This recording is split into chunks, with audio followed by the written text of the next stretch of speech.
We have Jigar Mistry now joining us, co-founder at Buoyant Capital. Jigar also tries to look beyond the obvious. And Jigar, I believe you have a slightly hatke take on this entire GST issue and what it can do and what it cannot do as far as demand across many of these sectors go. So let's start with that today, Jigar. Hi, Prashant. Thank you as always for inviting me to your show. You think you actually cannot destroy or create money, right? Essentially, it transfers from one place to another. So think of all the money that governments across the country can raise, and then it can decide to spend it at various places, do revenue expenditure, do transfers, and then do capital expenditure. Now, there was a government level report some time back which suggested the multiplier effect of all that's going to transpire. Now, when you look at the capex multiplier, that was in excess of 2 times. I think it was, if memory serves, 2.5 times or thereabouts. Whereas the revenue expenditure and the transfers were at around 1 time or thereabouts. So essentially, look at the series of events. First, you had the central government in the last budget give out close to 1 lakh crores in terms of lower taxes. Then the state governments announced that they will sort of do cash transfers of 3 lakh crores. But we analyzed the budgets of some 16 states and they have provided for half of what they had announced. So add 1.5 lakh crore to that 1 lakh crore. Of the 2.5 lakh crore that has somehow been in progress, you have essentially pushed the capex out both at the central level and at the state level.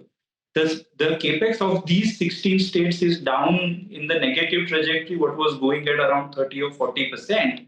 And at the central level, we know that they've pushed out capex by 1 year, and what was supposed to happen last year will happen this year now. So from one standpoint, you are sort of taking the reducing the spending where the multiplier effect is the highest and giving the money in the hands of people, which can end up sort of either saving that money or spending that money. But in certain cases, it's certain that essentially the multiplier effect is going to be much lower. So from a central economy standpoint, you are likely to see a lower activity growth as far as sort of the growth of the country and the economy goes. The GST cuts, on the other hand, however, are a lot more incentivizing the consumption part of it and not just the saving part of it. So to that end, it is different, but we'll need to see 2 points. One, what these sort of 1.5 to 2 lakh crore is able to do, which the previous 2.5 lakh crore has not been able to do. And secondly, also with regards to some bit of timing. Now, I'm sure this point has been raised, that if sort of you're pushing the festive demand out by 2 or 3 months, the market will most certainly look through this. But we will not have a very adequate assessment on what the going rate of growth is, right? Because in the first quarter, April, May, June, in the base, you had the peak election season. And the results that have been out so far is showing single-digit growth. And then next quarter, we'll still not know what the extent of the slowdown in growth is. So we'll have to wait for the third quarter to essentially see how this thing plays out. So in and of itself, it's a good move, but essentially we have to look at it from a trade-off standpoint and not just a singular reduction. It's just changing of pockets from one end to the other is the way we see this, Prashant. Okay. Jigar, interesting thoughts. So, would you look at playing a big revival in consumption at all towards the end of the year as we get to the festive season? Or do you think that's been the market's big hope, right? That come festive season and everything will start looking, or most things at least will start looking better. Are you in the camp who believes that? And if yes, and how are you positioning for it? Right, Surabhi. So both from an earnings standpoint and valuation standpoint, right now, oftentimes we forget there are two different aspects. If sort of the earnings growth is going to play out, but if it's already in the price, then you are essentially not too keen to play that as a theme. Like, for example, defense or capex, until say 6 months back, a large part of it was in the price. And even though you expected the growth to be reasonably okay, it was maybe a set of good companies, but not set of great investments. Consumption from that standpoint at the margin is interesting from an earnings recovery standpoint. Where sort of it plays out is different. You may not have staples do all that well, at least in our opinion. We think the discretionary part of it will likely be a lot better. and therefore, I think those are the places where you are likely to see a decent growth in earnings. When you look at it from a valuation standpoint, they are increasingly more attractive compared to the rest of the market, because I don't think a lot of the market is sort of geared towards building a recovery trade there. So we had sort of starting the budget of the central government, I think in that day when we had the discussion, we were of the opinion that this was the start of a pivot.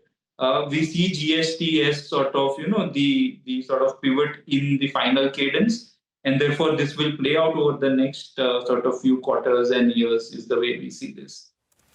All right, Jigar, hi, good to see you in. What about the bit of a fillip that we have got for the steel sector? Chinese steel prices have recovered over here because of monsoon. Prices have moved down, so that there is that bit of a gap. So post-monsoon, hopefully there's a catch-up on the domestic front. But the bigger news came yesterday, where there is going to be some duties in place that protects the domestic steel industry for the next 3 years, 11 to around 12%. Do you think reason enough to get into some of these names? Not so much, Nigel, because see, essentially, unless when you are out of these super cycle periods, then it's pretty much sort of demand supply that will take over. And if you are keen on commodities per se, you are keen because of two reasons. One, there is an excessive sort of consolidation of capacities, which we are not seeing in steel, or they become a viable alternatives to the fiat currency. Again, in that case, you have non-ferrous metals as a much better viable alternative for speculative money to get positioned. So net steel, given sort of you don't really have an exchange to talk about, you don't really get positioned there. What might be promising in your line of thought essentially is the non-ferrous metals. And when I was on your show last, we did discuss about it. But incrementally, given what's transpiring, cement becomes that much more interesting, because a large part of this money will go to the middle and low income housing. And 70% of cement by volume is sold to individual home builders. These are the people who buy 10, 20 bags of cement and build an additional floor and room above their houses. This targeted play essentially would be to sort of a lot of these players. When you add the fact that essentially since 2008, if memory serves, you have the EBITDA per ton more or less stable, at the industry level. And with the two large player consolidating capacity, you could arguably see sort of, the prices improve quite dramatically. Essentially, they're selling cement at 4 rupees a kilo at NSR, and they've completely mastered the logistic even at this price point. So if I'm sort of likely to play commodities in your line of theme, non-ferrous suits better. But the way we have chosen to play this is through cement incrementally. Okay, all right. Jigar, good conversation. Thank you very much for joining us, and appreciate your time here on CNBC. Well, let's get you the F&O stats, the latest.